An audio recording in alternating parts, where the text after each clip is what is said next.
Because I knew, sir, for me to win the seats, I just need to put in work. And like A+ is saying, the youth organizer told somebody, say he was going to beat me with about 65%, and I laughed. And I said, you don't know Baba Sadiq. By the court order, Boama has been elected as the MP for Okankwe Central. Even the media and entertainment industry, I was working in very, very serious positions. At the point that I was programs director at BASAT 1. There was a management position. In elections, to compete is part of democracy. Personally, I've run major campaigns, like 3 nationwide campaigns. I knew we needed to gather research. We need to gather insights. We need to understand what was going on. I've never been afraid. To lose is part of democracy, and to win is also part of democracy. I think one of the things that worked for me again was that because we free media and entertainment industry in the moment, and I had a reputation, a lot of the young voters in the more hardline, one of the more hardline blocks, voting blocks, they resonated with me more. So, let me congratulate my competitor, the National Democratic Congress. After prayers, I step into, look, my knees are still in place. House to house. I walk in the consensus and the consensus is... I know you've all waited for some time to listen to the declaration. In elections, to compete is part of democracy. To lose is part of democracy, and to win is also part of democracy. So, let me congratulate my competitor, the National Democratic Congress, and also use the opportunity to thank the teaming supporters of the MPP in the Okankwe Central Constituency and the National Party at large. We fought a good fight, we waged a very good campaign, and God has been so good to us. We thank the good Lord for giving us victory. Thank you for the support from the leadership of our party and from Parliament. You can see the majority leader here and some members of Parliament, as well as some members of the general public and the constituency around to support and witness this very important declaration. I thank you very much, media, for your presence. God bless. So that's easy. My name is Harrison Babnaya Jakwa, Deputy Returning Officer for Okankwe Central. The court order given yesterday and by the EC directive that we have to recollect the left polling stations that were not added to the previous declared one. That in total they were 31. So that is by the court order we came to add the 31 polling stations to make it 141 centers, including special voting. Previous declaration, Patrick Yabuama got 14,949, and Abdullahi Abubakar Sadiq got 15,383. By the 31 polling stations added today, Patrick Yabuama got 6,150, and Abdullahi Abubakar Sadiq got 3,985.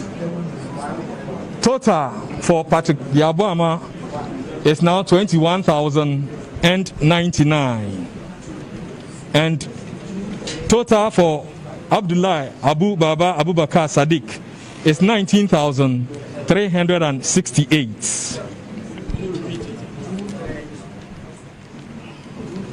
The total valid votes cast for Patrick Yabuama is 21,099. Total vote cast for Abdullah Abubakar Sadiq is 19,368. Total rejected is, total valid votes is 40,467, and rejected ballots, total rejected ballot is 198. The total of the votes in the box is 40,165. Per the results,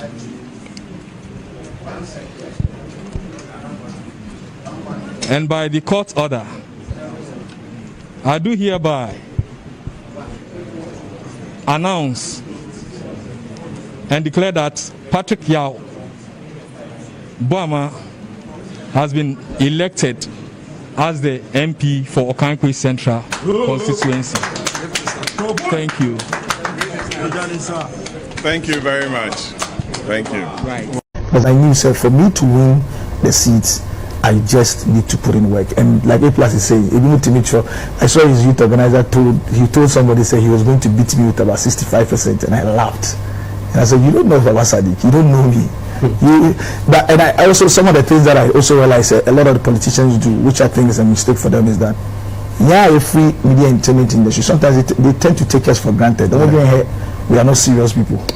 It was so we do okay, say I say media entertainment. Okay, say we music entertainment prophet. I just laugh at them. I'm like, even the media and entertainment industry, I was working in very, very serious positions. It is not just working, but at the point that I was programs director at BASAT one. There's a management position, and then even becoming a CEO, building a business from ground up. Now we're scaling it up. Now you have a lot of people working under you. Now you're overlooking various functions of the business, sales, marketing, finance, and all of those things. It was just that you're operating in media entertainment, but essentially management principles is not different from the bank guy, the bank manager, who also rely on the salary. So that's some of the mistakes. And also, if you're in the shooting, because it connects to marketing and communications, and me personally have run major campaigns like nationwide campaigns. I knew we needed to gather research, we need to gather insights, we need to understand what was going on, what was working right for him, what was working wrong for us, what was some of the mistakes. I had to sit with my former parliamentary candidates. I had to understand them very well. Where did you get it wrong? What are your regrets? Where did you think you got it right? I had to go back and find old chairman of the constituency. One of the chairman of the constituency that got us close to winning the seats when we were quite enough in 2008 was my closest advisor, Chairman Hamidu. Okay. Every little minute I rushed to him. What do you see here and here? And he's got his ears on the guy, he's got everything around. Ask him, speak to him and say, look, this is the insight we are getting here. What do we do? How do we turn it around? The guy is strong here, the guy is strong here. The skirt and blouse situation doesn't look like it's changing here. What do we do? Let's say football. No, I've never had, that's the other part about it. I've never been afraid. If you are more. But say Oko chairman, also everyone Hamidu. I go to him because obviously we wanted to win, and so onya insight bia, onya feedback bia, and we say bia, I say maybe in a particular area, what campaign, but after a while, you're expecting say there will be a shift when the research results come, but you see say okay, the shift has come in presidential, maybe a parliamentary is very minimal. Then you go back to him to go and sit with him, say. And because he is very knowledgeable and knows everybody, you can think that's okay, the cobra. You call you and say, go and see this person, go and see that person, call this person. Can you convert this person? So we did a lot of convert operations. And the thing about, I think one of the things that worked for me again was that because we free media and entertainment industry anymore, and I had a reputation before I went into the affairs center. A lot of the young voters in the more hardline, one of the more hardline blocks, voting blocks, they resonated with me more. So they were the ones that were actually selling me to their parents. Okay. So Baba Sadiq, Baba, Omar, the guy that's contesting for NPP, NDC. So you need to come in and sit down. And in places like Tesano, they didn't used to have a record of voting for say NDC because they were more middle to upper class. They need to listen to you, they need to hear you. You need to connect to them. So I spent a lot of time working there, and after prayers I step into, look, my knees are still in place.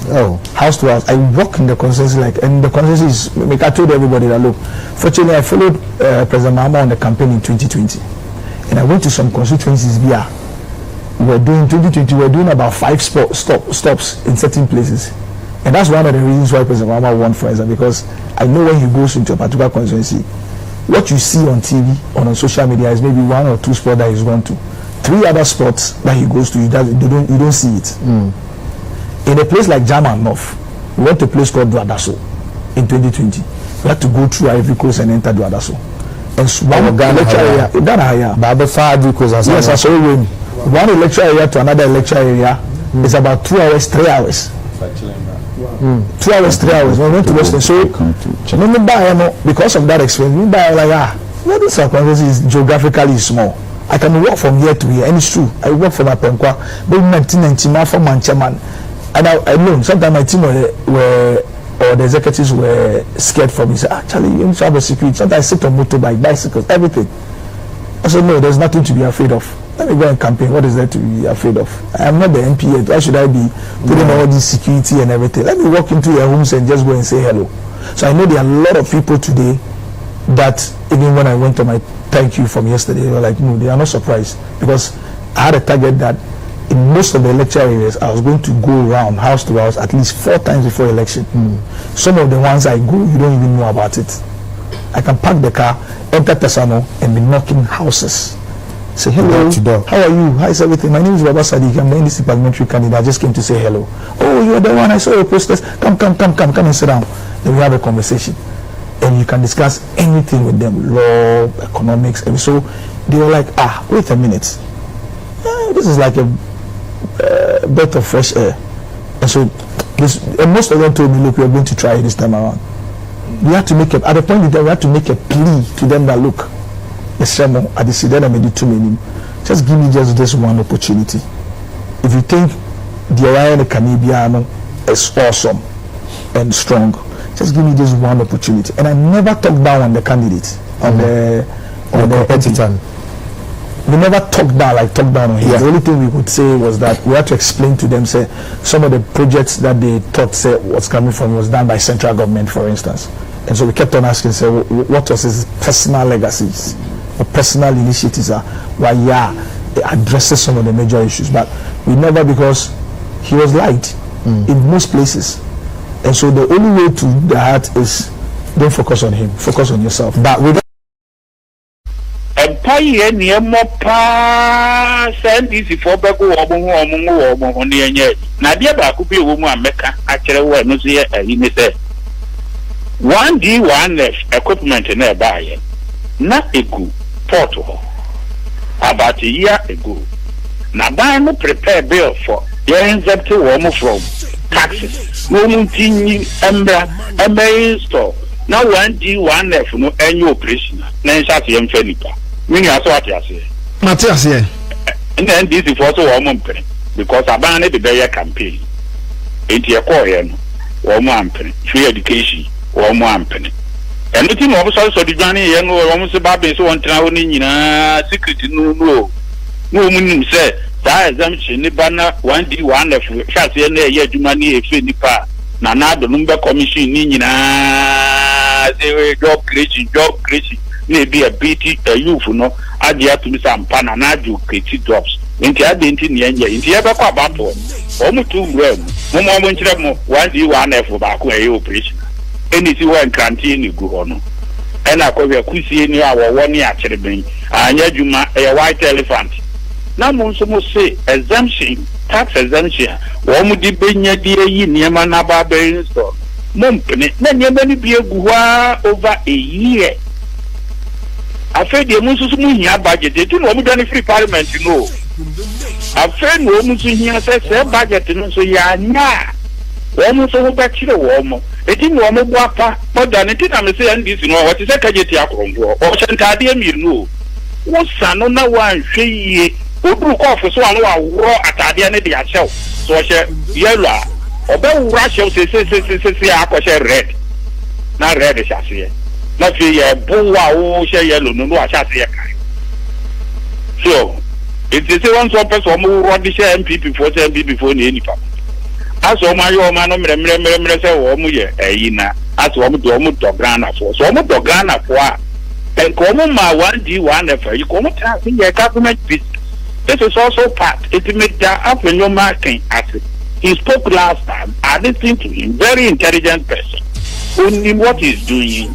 Honorable Chairman Sabunsu Majupoku Prempe, all the rest, Omebekonoma, Enkobi Munina, they have now leader of government businesses have a new market. On Fembra, on one, I want to start nation Butum. Only one free education, bill, first, followed by tax exemption, followed by the energy sector bill, near the idea loans I am followed by the military and so you know one more on the ship. Woman is woman papa get to them crying last day. Maybe in woman these parliamentarians and this one go Christmas. I tell you, they won't go. Comedy Christmas over Parliament. And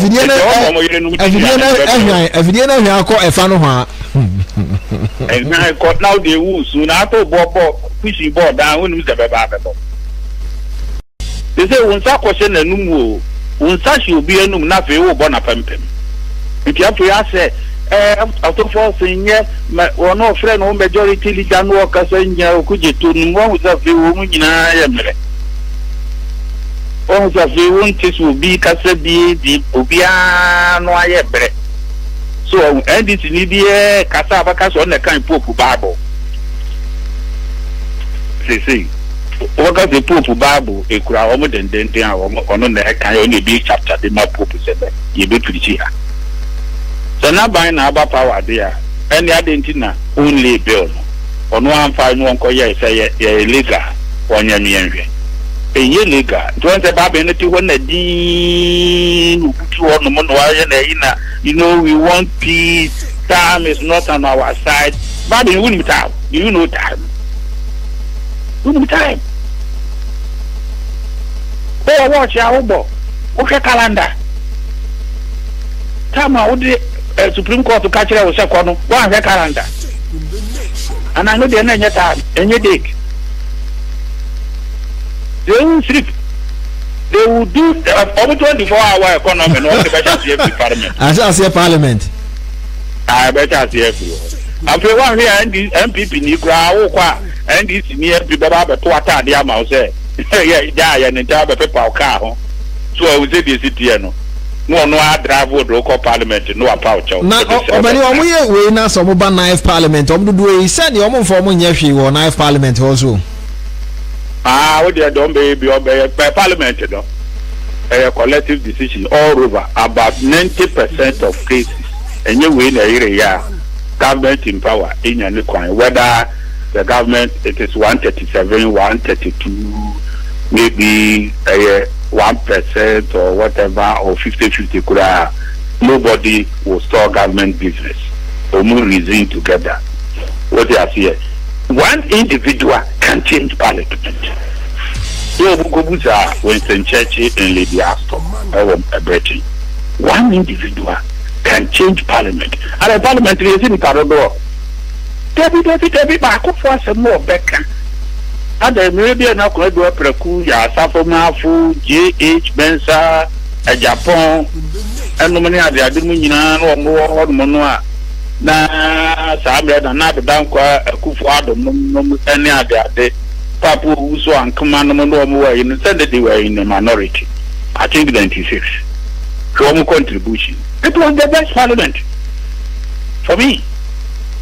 They spoke with authority.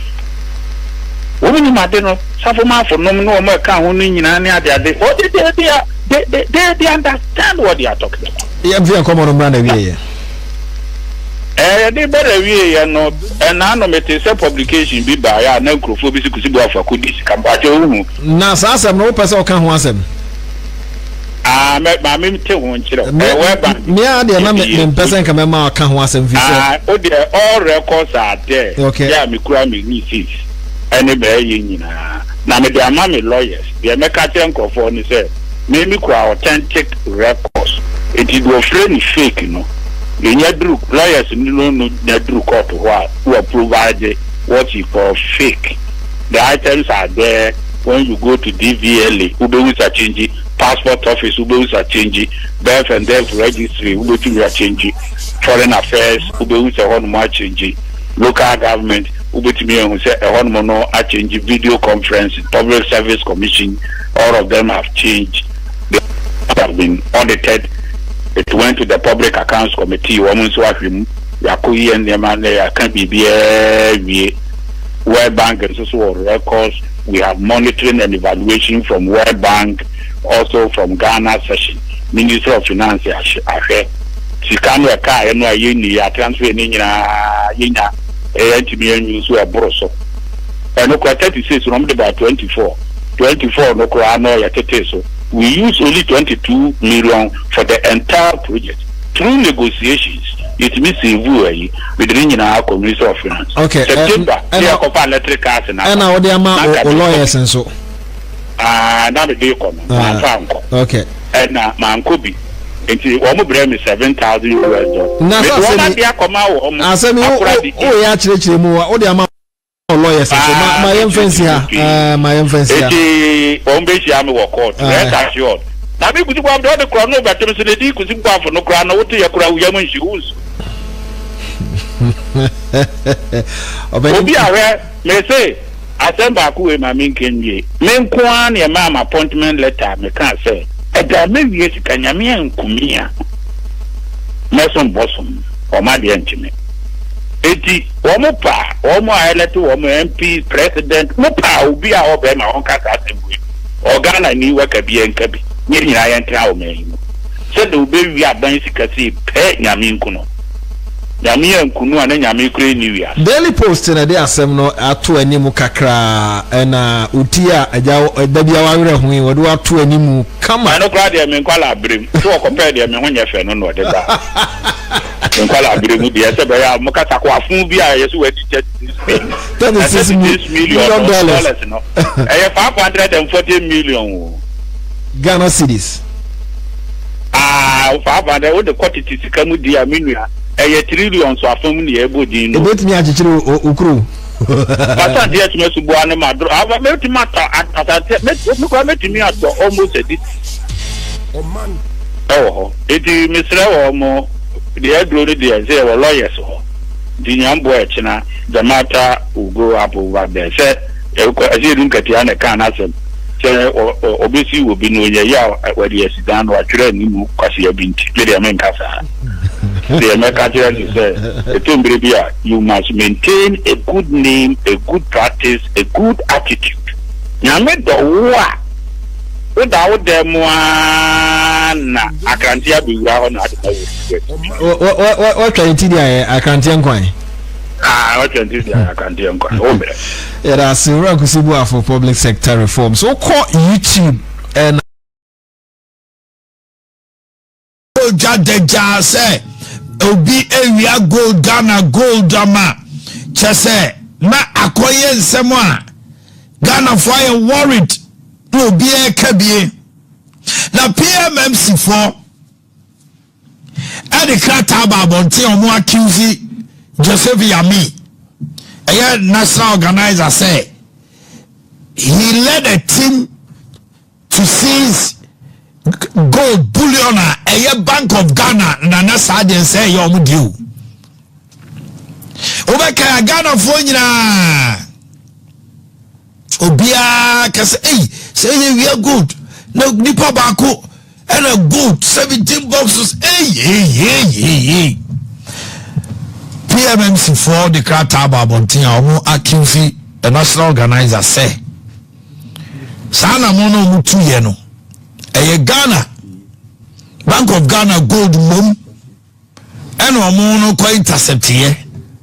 Who our police so investigation. But me no can say bullion no any gold in could the Bank of Ghana for some. Kaya gold purchase no Bank of Ghana and PMMC for so precious minerals so far. Ghana you gold near who near my JD no. Anna one to gold no normally am Bank of Ghana because now buying say I was so store and the reserves in gold. If we are for countries are or more reserves or more store in gold, no one more sikano or more currency no one thing. and until Bank of Ghana governor ensu to sana mon say oni Dr. Mahmoud Baumia etu sana mon eno kra no makoma omoko bie tema gold refinery bia no said beya gold nuggets no many chains ni ade no yenko swam fi Dubai ni emfa ye gold nkoma no mfa nye eniema wo Switzerland ni ade ni ensan kotoma etina na mon no mu 20 saade we no precious minerals for the carta babontin say entwaye na enise bisibio uhu obi ade na se wo honom a emfa wa ho de no penko sizi ebi mo 13 se Ghana o ya pani a untumi ntukwan kopem se ebe so in teze eyados Ghana for we ya meka ne pen obi biara emremu o mbe hwehwemu se wafa Ghana peso aba saban ye na dwen se that trust, that confidence and Ghana for a repose ewo wo mumu no omanhene ya Ghana for bubufu omu Ghana for bubufu omu pa otase eno ena ama Ghana for bebre hwe animu ebra ye de beto abontin se yate ekuo bi aye from operation recover all loot ora okuje to black a chairperson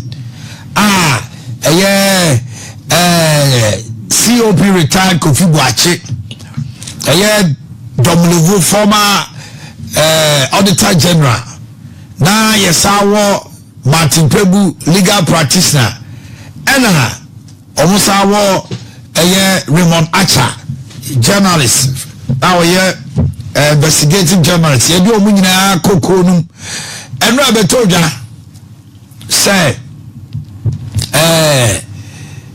omo committee omo so omo nyi allowance it omo meetings nya ade nyina no omo nyi sika investigation bi obeye ni de be film ababia no enya de obeje peso abafi omo ye bo ma ba so kuje to need team my ade na mra se bejo fie e na adane da awretwe adane nsem bebre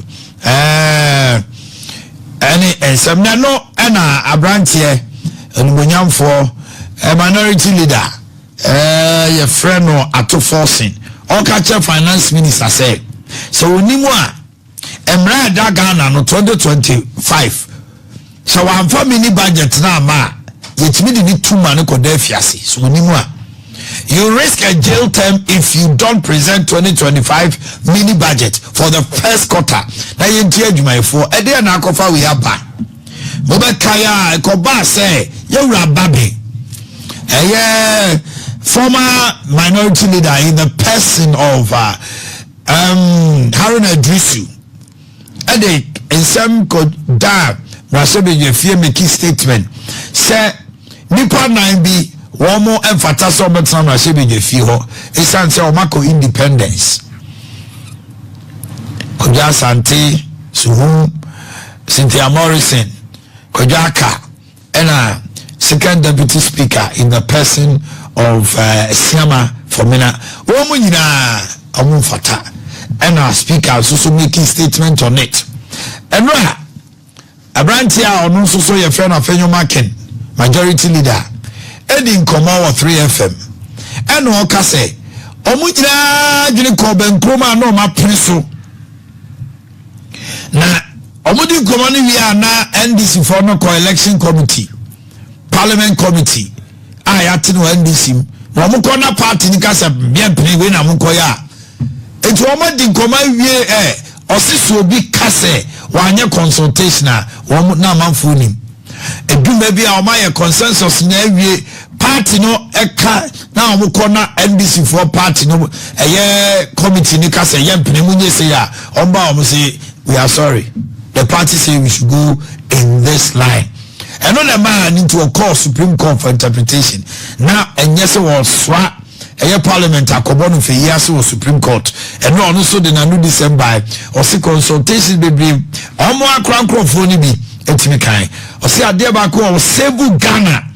So avoid this confrontation or ada wɔn ɛkɔya na NDC akɔtena majority wobɛkaya Dr. Matopoku Prempeh the SR running mate of the vice president and MPP and nansane ɔkasa ɔse ɔno anadamfo ɔte so ɛyɛ interview sɛ ɔno no ɛkɔtena ne seat so no obi ɔbɛba ɔbɛbo no nti ne ɔhu de nti a ɔso ɔkɔ na nipa no bo no sɛsi a bɛyɛ dare wɔ mmarahyɛ bɛnyɛ fie ɛno na ato forcing egyina so de aka kyerɛ ɛyɛ minister sɛ wama ama ɛyɛ budget no a Ghana mmerɛ mu no otumi kɔda afiase ɛdeɛ budget na meka yɛfrɛ no vote on account Ghana mamra no kyerɛ sɛ yɛyi mampanin foforɔ a anaa mampanin koraa ɔwɔ hɔ no toa so a na sɛ bɛgyafoɔ bɛtena se asi gyinaeɛ na wɔn de bosome mmiɛnsa first quarter January February March no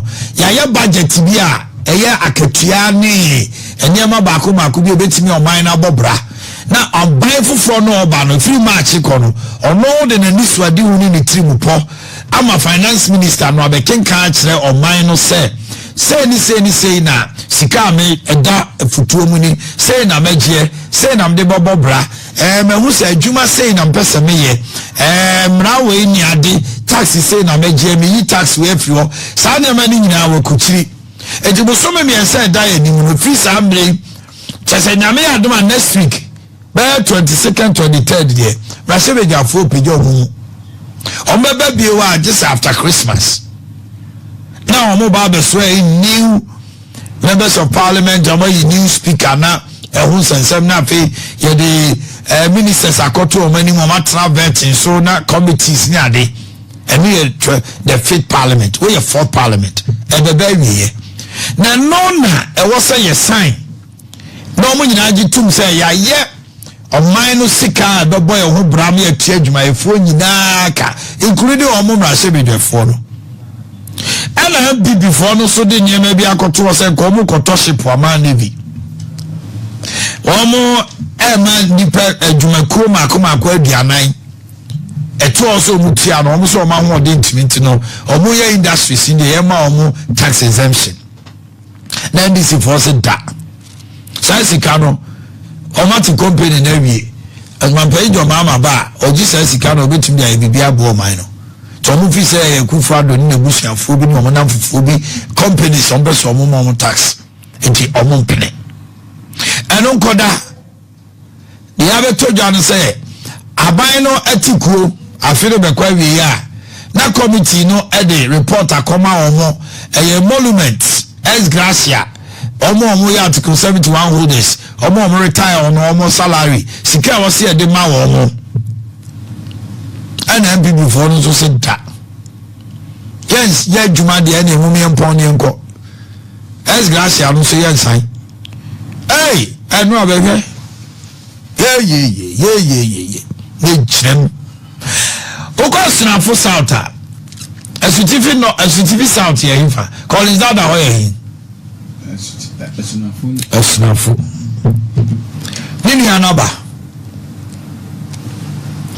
na ɛno a wohwɛ video a ɔso ɔma MPP foɔ no up to about Wednesday obiara mfi kurom hɔ na amanfoɔ atwa ne ho ahyia ɔse nkurɔfoɔ bi kasa tia ne nua no ɔkasa nti wei mi de bɛkyɛ no ɔsɛ mo yɛntumi mfa nkyɛ no na asa agoragora no a yɛnkɔhwɛ video a akoa bi wɔ fie ɔmakɔtwa n'akyiri mmire bia aberanteɛ no kɔɔ no a self-imposed exile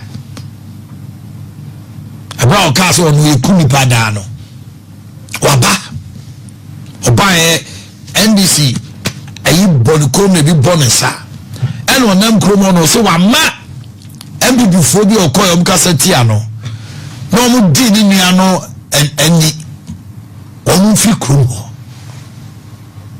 ɔkae saa Collins Dada nua no ɔso ɔmo mfiri kurom hɔ na ɔmo mfiri kurom hɔ na mebusa sɛ nti apolisifoɔ ne mpanimfoɔ no yɛsɛ obiara onim asante aso wɔbɔ n'adwuma ho ban. You know, during the election there were some threats that went in concerning military and police, especially Sami Jamfi threatened to say when they come, they are being in the military is contaminous to Kufuor's reign. See, after 6 January, they will deal with them drastically. And Chama, a policy for baby. And Juma also we no musro. There's also got to honor Koya Jumano. Now you're pressing here. All the party Sam Sukoya Jumano, who's Uji. You see a papa, see a man. Your police will have any problem. Military officer have any problem. I don't think the police need to flow. Make ultimacy. I don't think police says I make a busy will deal with you drastically. And the police or tell the baby on can work with deal with you drastically. And be more so far to me, your party in your power. Or the police at the end, so I am people General Secretary Kodia. And would nipa be any military personnel be here and also a party ni to a nipa be any to trust a near maybe. And to also to buy and what any molested the go. Just a million franc as a list. A bibeko a pagat a truck transfer. Ngugu yo baby at the back of to no. Why are 1 year ground up a children could die? And see, I know that, but we don't want it to become like a witch hunt. On the Mitchell. Because side a brandy traitor. And that's social media. But the point is, I was calling to order. Yes. Allegedly. Let me cancel my recorded video. No, I brandy in the chili. Baba. Actually, Baba on a leading crop for call. How much a boy and a chili break? No, you know, the giving Bonnie Ama one by. Now that you call it out and to a Nipseniano. One and on in a casa. See, I to obey a man. And to know, Ufri Hono. And I will serve him post as and there was maybe you can say presumably some point community phone and just say and ma abanya told you but my man I never can mean just a boss of woman pay electoral commission man. G is a G everything.